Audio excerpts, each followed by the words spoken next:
Super Pop. What kind of name is that?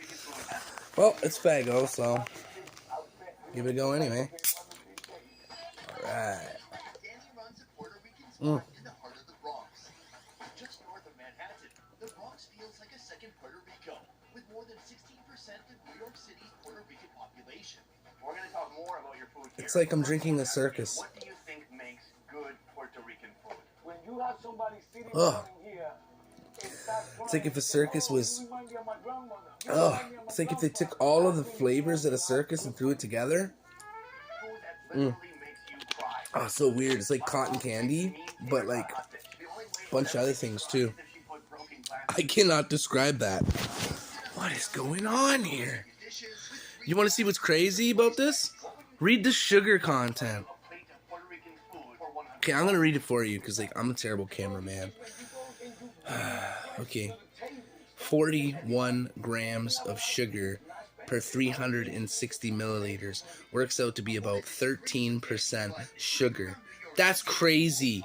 That's orange juice crazy. But it's not like it's natural sugars like orange juice. That's fucking added back into it. Minute 19, I started swearing. Awesome. Hopefully, I can get away with it. What a world we live in. You can't swear a certain amount of time or we'll demonetize you. Get out of here. Mm. Ugh. Anyway, yeah, I don't know why I drank that again. That's messed up. I will definitely not be drinking all of this. I won't buy it again. Weird.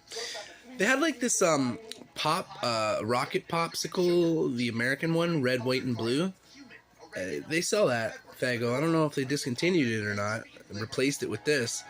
This kind of tastes like that, but like if a clown got a hold of it and wanted to just throw all the circus flavors together. Ridiculous. Huh. I would give it like a 5.6 because there was flavor and it wasn't like repelling. It wasn't like when I drank it, I wasn't like, ugh. It was just confusing. Huh. The burps kind of taste like bubblegum.